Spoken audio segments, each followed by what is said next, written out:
This is page 5 of your textbook, and I apologize to you that it is written in my handwriting. I intended completely to do this on the computer, and I just ran out of time. So hopefully you can read it. And let's take a look here at power factor.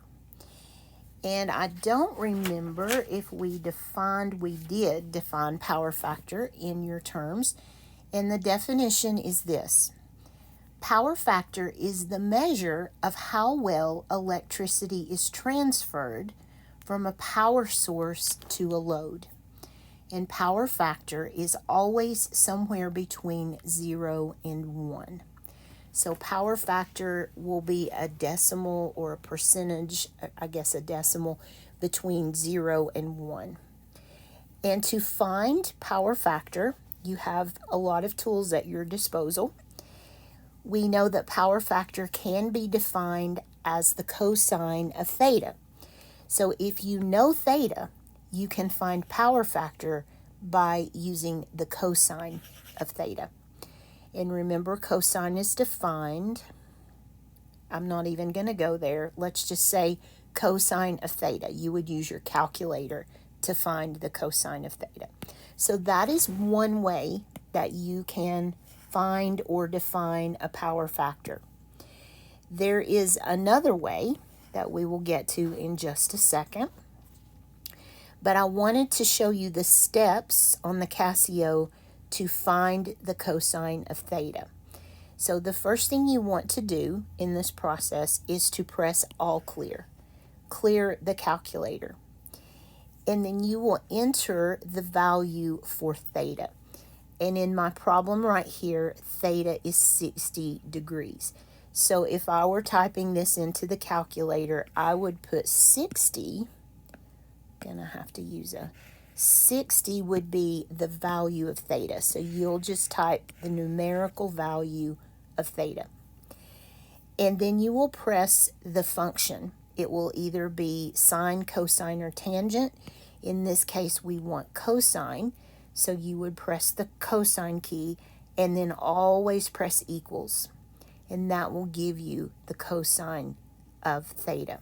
So this is just the generic formula to do this. Here's where I actually show you how to do it for 60 degrees. So you would say all clear. Excuse me. Then you would put in your 60, the value of theta. You would press cosine. And then always remember to press equals. Excuse me. And that gives you the decimal 0.5. So your power factor is 0.5. So we would say that the power factor for this triangle is 0.5. Remember, that's always between 0 and 1. Another way to find power factor, if you don't know theta, you can use another formula, and that's this one. The power factor is the ratio of true power over apparent power, or power factor is true power divided by apparent power. And in the power triangle, remember that apparent power is your hypotenuse. Okay, so that would be the bottom of this ratio. In this case, it's 10. VA is 10. And then true power is the bottom on this particular triangle. It's that leg that is adjacent to theta. So it's basically hypotenuse over adjacent. And that would give you the top number of this problem. So 8 over 10 is power factor, and that's equal to the decimal 0.8. So that is another way to find power factor that does not require theta. So it really depends on whether or not you know theta. If you do, you just take the cosine of theta. If you don't, and you know hypotenuse and adjacent, you can use that ratio to get the power factor without theta. So this question or statement says to prove that apparent power is 9 in the triangle above, given theta is 36.87 approximately. So I can prove to you that this is indeed true by using the two formulas. Here's the one we just looked at, and then that first one is the one we looked at first. Okay, so what I did, I took the two formulae, and let me put a box around it just so you can see. I'm looking at these two because both of those are equal to power factor. So we know that the cosine, and I've done this here for you, you don't have to write this, but let me just explain it as I'm going through it. We know that the cosine of theta is one way to find power factor.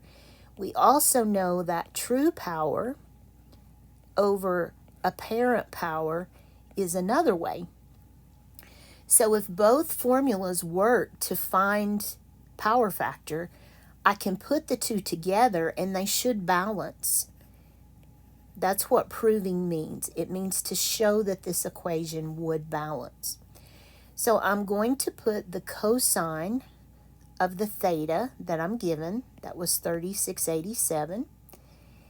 And then on the other side, I'm going to put the true power from my formula, or my triangle up there, is 8, and the apparent power is 10. And if this law of geometry is indeed true, then those two things should balance. So I'm going to get my calculator out, and I'm going to type in this part.